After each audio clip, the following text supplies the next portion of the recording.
Hello everyone, welcome to this video. My name is Sam, and today I'm doing my very first Q&A video. This is special for me because I've never done any type of Q&A videos before, and so I really hope you enjoy it. These first set of questions come from my Discord server because I opened up a channel on there asking for people to send me questions for these videos, but in the future, you are also welcome to comment any questions you have, if you have one or if you have multiple.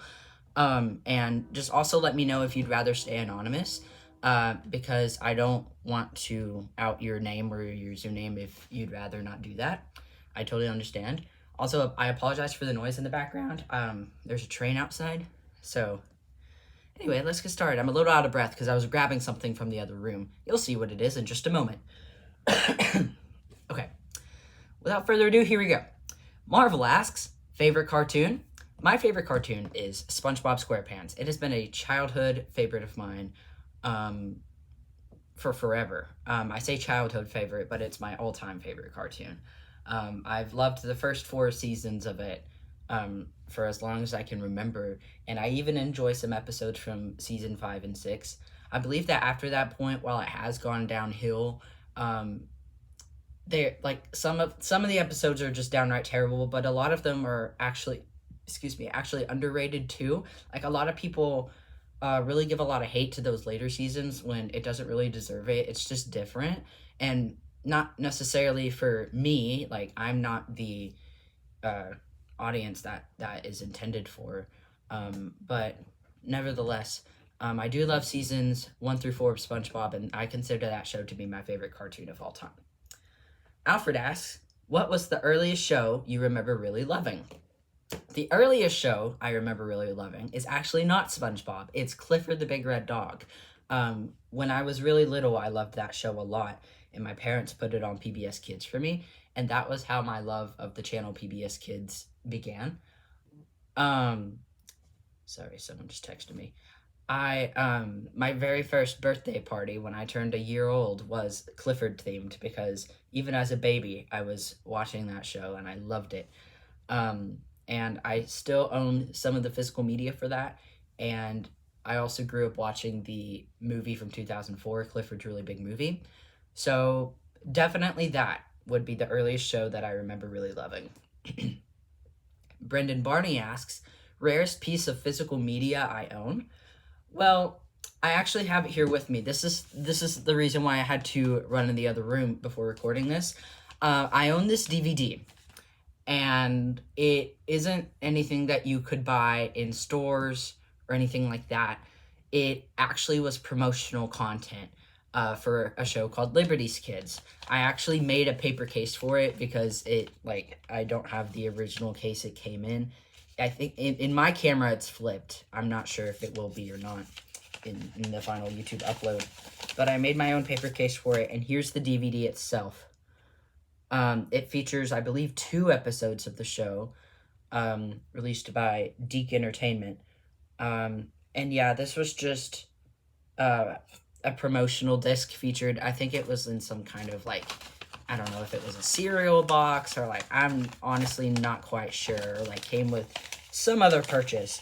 But I do believe I was the first person to upload. Sorry, I'm trying to close this.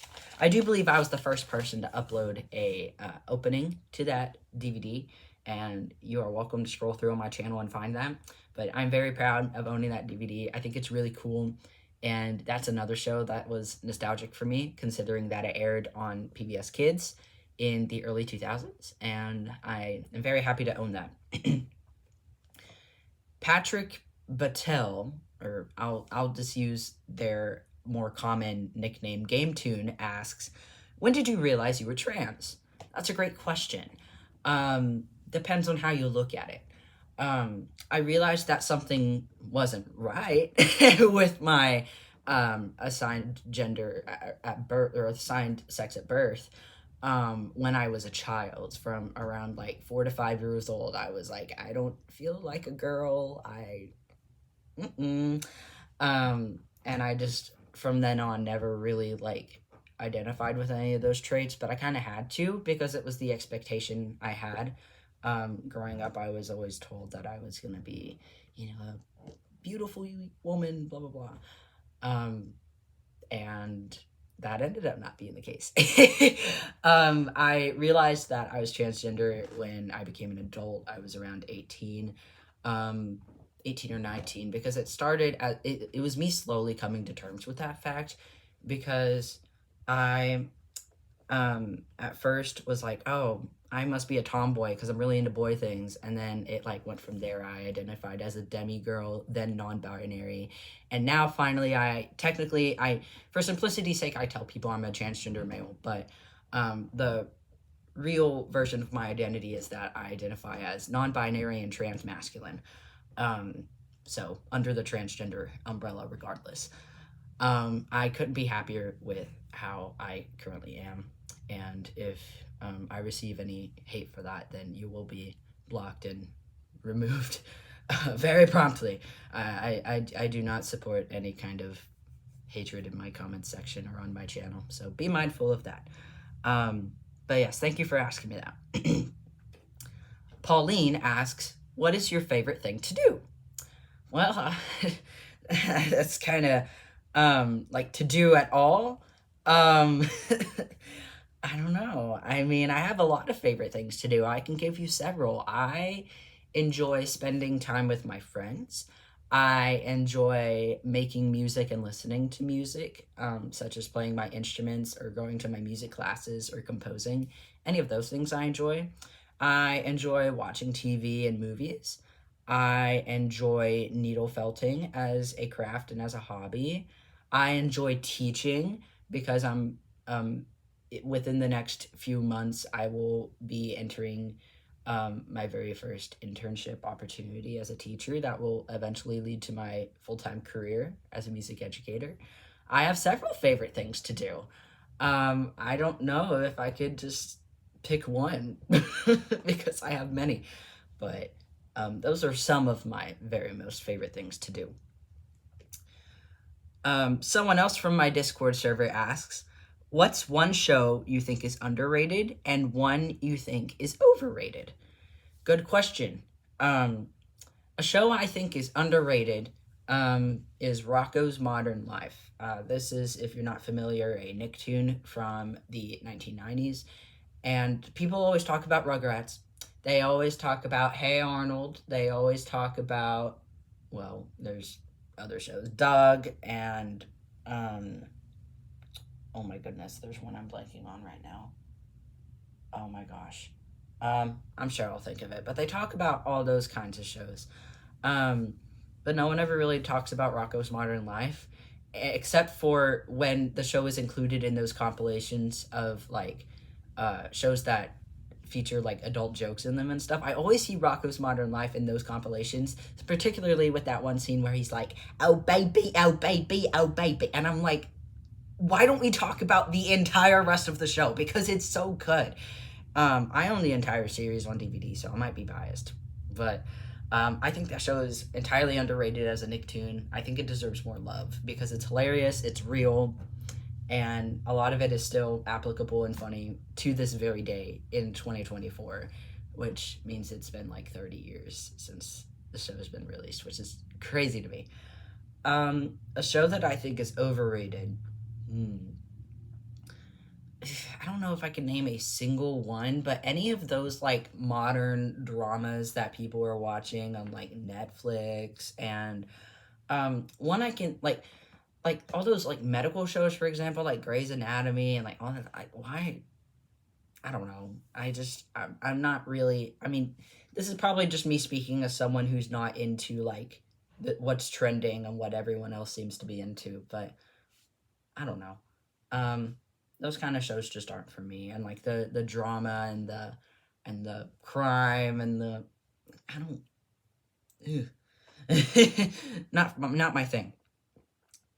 Someone else from my server asks, if you could live inside the world of any cartoon, which would it be? Ooh, that's a good question. And you know, I actually did read through these questions before making this video, but I didn't like actually think of my answers because I wanted it to be like genuine. So I don't have a solid answer for this. Not SpongeBob, because I would not survive underwater, because I am not, in fact, Mermaid Man, nor am I Barnacle Boy. Any cartoon, oh boy. I think, this is a show that I've actually, like, never watched before, but I really love, like, the aesthetic of this one cartoon called Todd World. It looks really cool. Like, it's all, like, bright colors and, like, kind of this, like, chalky vibe. I don't know. I just think that if I lived in that kind of environment, my serotonin levels would be boosted immediately with all kinds of, like, nice people to play and have fun with. I've never seen the show itself before, but I've seen, like, clips of it, and I'm like, this looks like a vibe. This looks adorable, frankly. So, yeah, that one. Okay. Um, and my final question is, from Game Tune from earlier. If you could live in any video game world, what would it be? Well, I can tell you this, not Grand Theft Auto. Don't want to live in a world full of crime. No, thank you. But if I could live in any video game world, I think it would be cool. This technically isn't a world, it's a galaxy. Because I would love to visit Super Mario Galaxy. If I, had modern space equipment that would allow me to do so. um, and I would love to travel among the stars and visit all the planets and, like, jump on all the things and, like, do the parkour, like, jumping between walls and jumping on the Goombas and throwing fireballs at the piranhas and saving Peach and playing around and going to all the different places. That would be really fun for me. Or, like, any of those, like, open world games. Like, I would, like, I love, like, the older Legend of Zelda games. And so I would love to at least attempt with a sword and a shield to, like, roam through Hyrule Field, particularly the version in Ocarina of Time.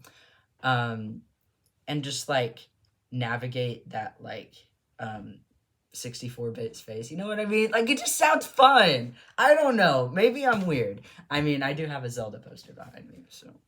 But yeah, those would be my answers. And that is it for today's video. I hope you enjoyed learning a little bit more about me. And again, if you have any questions, please comment them. You can comment as many as you want. Just don't, like, spam me or anything, or don't ask anything too inappropriate, too revealing, too hateful, etc., etc. You know the rules. You know how to be a kind person. So be a kind person. It's not that hard. Anyway, thank you for watching. Be sure to like, comment, subscribe if you want to see more, and I will see you next time. Bye!